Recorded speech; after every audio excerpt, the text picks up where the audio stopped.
Nathan Cole didn't laugh at dares anymore. He was 38 years old, raising his 8-year-old daughter Lily alone since his wife passed 2 years ago, and laughter had become something he rationed carefully, like the last few dollars in his checking account before payday.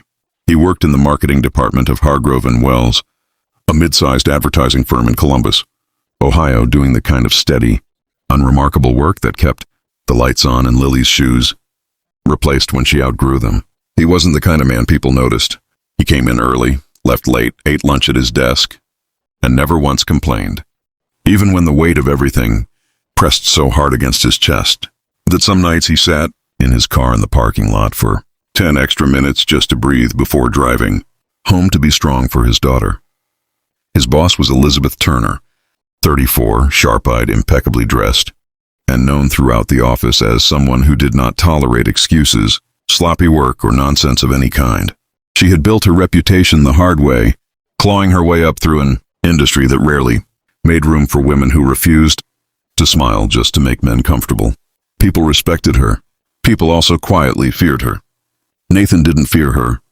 He simply admired her, from a careful, invisible distance, the way a man admires something he has already decided is not meant for him.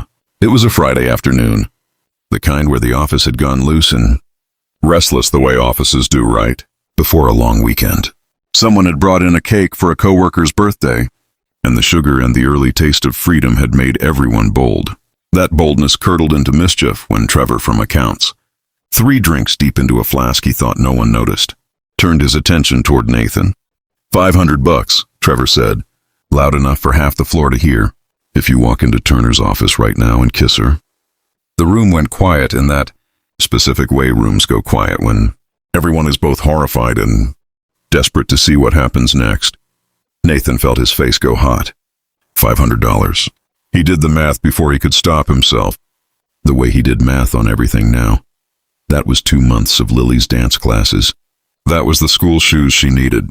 That was breathing room he hadn't felt in longer than he wanted to admit. He knew it was reckless. He knew it was humiliating. He knew Elizabeth Turner could end his career with a single sentence to HR, but desperation has a way of making bad ideas sound almost reasonable. And Nathan, God help him, found himself standing up. You're not actually going to do it, said Priya from design, half laughing, half alarmed. But Nathan was already walking, his heart slamming against his ribs, his mind screaming at him to turn around while a smaller, more tired part of him whispered that he was so unbelievably exhausted of being careful and getting nowhere. He reached her office door. Through the glass he could see her, reading glasses low on her nose, red pen moving across a report, entirely unaware that 11 of her employees had their faces pressed to the hallway glass, like kids at an aquarium. He knocked once, opened the door, and before he could lose his nerve, before he could think better of it, before every ounce of sense in his body could catch up to his feet, he crossed the room, leaned down and kissed her. It lasted perhaps 2 seconds. It felt, to Nathan, like the longest 2 seconds of his life. He pulled back, already dying inside, already composing his resignation letter in his head, already picturing the look on Lily's face when he told her Daddy didn't have a job anymore. Elizabeth Turner stared at him. Her pen was still in her hand. Her glasses had slipped slightly down her nose. The hallway outside had gone completely, utterly silent, every face frozen against the glass. And then Elizabeth Turner did something nobody expected. She didn't scream. She didn't call security. She didn't even stand up. She simply set her pen down very slowly, folded her hands on the desk and asked, in a voice so calm it was almost worse than shouting, "Was that for the bet or was that for you?" Nathan opened his mouth. Nothing came out, because the truth was, somewhere between the dare and the door and the 2 seconds that had just detonated his entire career, he genuinely didn't know anymore. "I need this job," he finally managed, his voice cracking in a way he hated. "I have a daughter. I wasn't thinking. I'm sorry. I'll go clean out my desk." "Sit down, Mr. Cole." He sat. For a long moment she studied him, the way she studied budget reports for errors nobody else could find. "I've watched you for 2 years, she said finally. "You're the only person on this floor who's never once tried to charm me, flatter me, or get ahead by getting close to me. You just work, quietly, constantly. I know about your wife. I know you never take a sick day, even when you clearly should. I know you leave at exactly 5:15 every day because you have somewhere to be that matters more to you than this office ever will. She paused. I didn't hate that kiss, Nathan. I hated that it took a $500 dare for you to finally do something honest. Nathan sat frozen, certain he was either about to be fired or about to wake up from the strangest dream of his life. I'm not going to report this, Elizabeth continued, but I'm going to ask you something, and I want an honest answer. Because apparently that's the only currency you deal in when you're desperate enough. Is there anything real here, or was I just an easy $500? There's something real, Nathan said quietly, surprising himself with how fast the words came, how true they felt leaving his mouth. I've thought about you more than I should. I just never believed a man in my situation had any business thinking about a woman like you. Something in Elizabeth's carefully composed face softened. Just slightly, just enough. A man in your situation, she repeated. You mean a good father? A hard worker? A decent man who's had a terrible few years? She shook her head. Nathan, I've turned down 3 men this year who had considerably more money and considerably less character. Character is rarer than you think in this business. Outside the glass, 11 coworkers were still frozen mid-gossip, utterly unaware that the story they thought they were watching, a joke, a bet, a man's career ending in real time, had quietly transformed into something else entirely.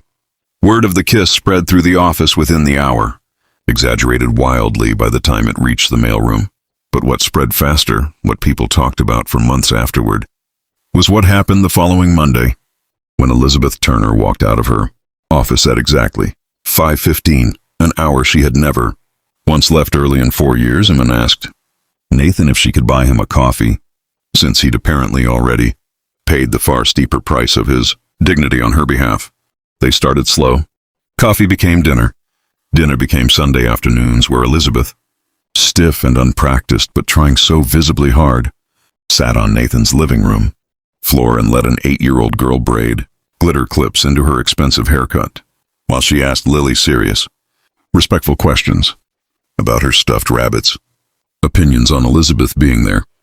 Lily, who had spent 2 years watching her father carry grief like a second job, took one look at the way Elizabeth listened, really listened, the way so few adults bothered to with children, and decided, with the swift and absolute judgment only a child possesses, that she liked her. Trevor, to his credit, was mortified for weeks, certain he'd be fired for setting the whole thing in motion. Elizabeth called him into her office once, letting the silence stretch just long enough to make him sweat, before sliding an envelope across the desk. $500, she said. Consider the bet paid, just not by the person you expected. It took 8 months before Nathan worked up the courage to ask Elizabeth, over a quiet dinner at the same modest Italian place they'd gone to on their second date, whether she'd ever imagined her life turning out this way, falling for a widowed single father from the marketing floor because of a reckless dare and a $500 bet. No, she admitted. I imagined ending up with someone impressive, someone with a title, a portfolio, an image that made sense next to mine. She reached across the table and took his hand, the one still faintly calloused from years of assembling Lily's furniture alone, fixing her bike alone, carrying every burden alone. I didn't know I needed someone honest more than I needed someone impressive. I didn't know that until you walked into my office looking like you were about to be sick, and kissed me like it might be the last brave thing you ever did. They married the following spring, in a small backyard ceremony that Lily insisted on decorating herself with paper butterflies she'd cut out. Over 2 weeks of quiet, careful concentration, Elizabeth wore flats instead of heels so she could keep up when Lily insisted on running across the yard to show her the flowers. Nathan stood at the altar, a man who 2 years earlier had been sitting alone in a parked car just to find the strength to walk through his own front door, now watching the woman he loved walk toward him, holding his daughter's hand. Later, at the reception, someone asked Elizabeth what had truly changed her mind that Friday afternoon, what had made her look past the humiliation of being kissed on a dare and see something worth keeping instead. She smiled, watching Nathan across the yard, laughing freely, easily, in a way she suspected he hadn't allowed himself to laugh in years. He didn't kiss me for the money, she said. He kissed me because for one reckless second, he let himself believe he deserved something good, and once I saw that, I couldn't unsee it. Some people spend their whole lives waiting for permission to be happy. All Nathan needed was a $500 dare to finally take it.